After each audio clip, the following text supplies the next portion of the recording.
It was made for IMAX. Yeah, it was definitely an IMAX movie. I know also too that Adam Long has pretty much declared that it's probably his favorite movie of the year, like Brad's status. So that's extra endorsement as well. Okay, now did we see American Made? Yes, we did. Okay. I thought that this particular film, I went in with real high expectations because the last collaboration between the director Doug Liman and the star Tom Cruise resulted in Edge of Tomorrow, which was I thought a brilliant movie, a brilliant, really fun, different kind of genre movie. Right, of course. This was less fun and less different because it has the template of Goodfellas, and it has that sort of style that it's that template of like the 70s were cool, and then when the 80s started, it's all bad, it's all downhill from here, and so it's that typical kind of rise and fall kind of thing.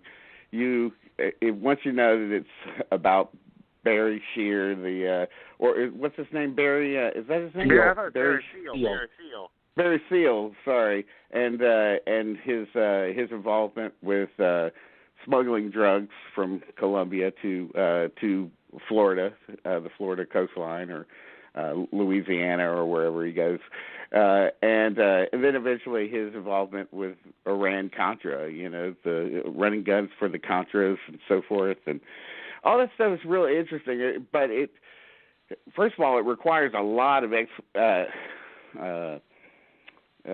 explanation in the film, exposition in the film that kind of gets in the way of, it kind of, midway through the movie, I was like, maybe this would have worked better as a documentary or something, because it's, I love Cocaine Cowboys.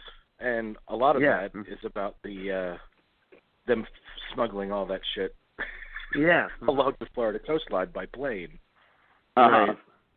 Yeah, this is probably not as fun. I haven't seen Cocaine Cowboys, I have to say, but this is probably not as fun as that movie is. To me, this was.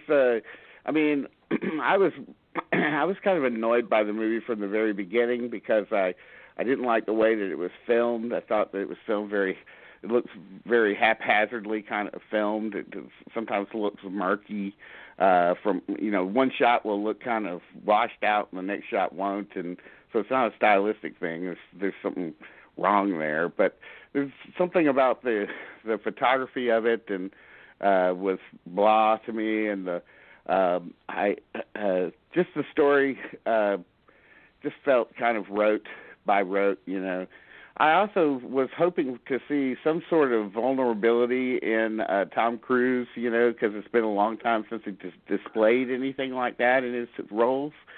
And I was really hoping for some of that, at least, in this first sort of non-action role that he's had in a little while. But it's still an action movie. It's really still a vehicle for him to be smug and kind of win everything, and even when it goes south at the end, by the last third of it, I was kind of done with the movie in a lot of ways.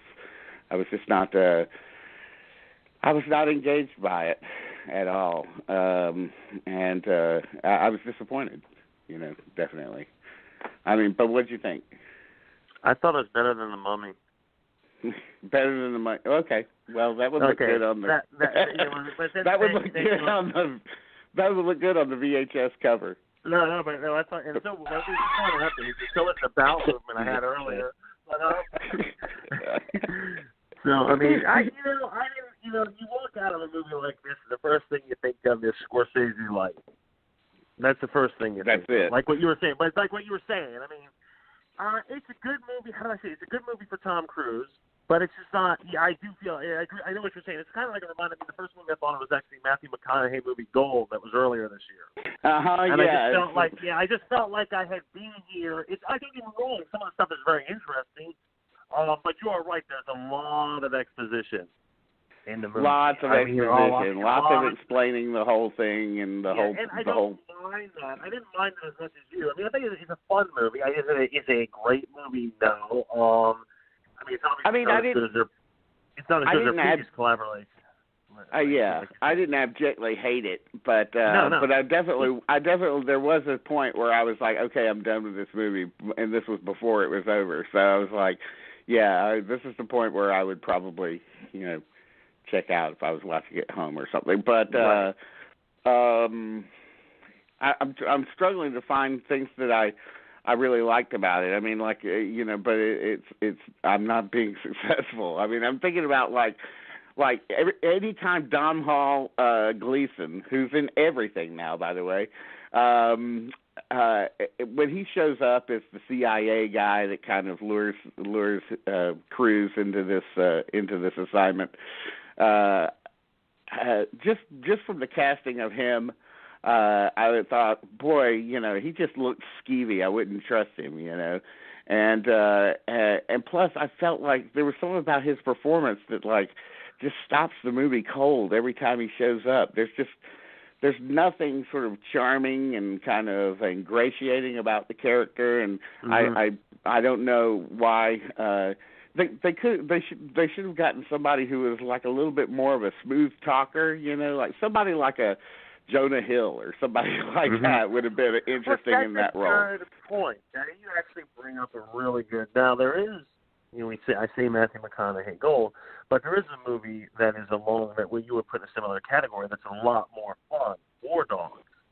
Yes, which has a lot more exactly. Fun. It has a better rhythm. It has a better rhythm, if you will. Yes, to it. exactly. That this does not have. Yes, that's actually a very good point. It's a very good point to bring up Jonah Hill because you're right. Miles Teller and Jonah Hill work very well off each other, and I think that's part of the problem here is that Tom Cruise, given the story, doesn't really have anyone to play off him. He has his wife. He has the brother-in-law, who you seriously see the brother-in-law show up. I mean, we know it's bad news. We don't need Tom Cruise to tell us in the voiceover it's bad news. We just know when that guy rings the doorbell. Just from the casting of that guy, that Jacob Landry Jones or whatever, who is the oddest looking person in movies today. He looks like the illegitimate son of Leon Vitale from from Barry Lyndon, Or it looks like Carrot Top. Yeah, he's very odd. That's the thing I think the movie does wrong. If the movie's really it doesn't trust the audience to come up with their own opinions. I think this is a problem where you could say the voiceover narration is a hindrance because it has to. It feels it has to tell us. What and I think we could come up. I think when that guy, we know that guy is no good. We just yes. You don't. And that's the problem with that's a problem with the movie too because once he shows up, would you Cruise gives him a job, sweeping up the place or whatever. Right. But would you even give that guy a job, doing anything? I mean, once you see the guy, I don't care if he's immediately. He complains immediately. Yeah. So yeah. And by the way, I couldn't buy that guy is cast as whatever her name, Sarah Wright or whatever her name is, as her brother. Like she's stunning, and he's like a cretin. He looks like he came from the trailer park that time forgot. Yes, and she looks like she came from from a New York modeling agency. Yeah. I don't know. It had lots of problems, and I put it firmly in the disappointment category for me. Okay, all right. I mean, did you ever consider that character might have been adopted?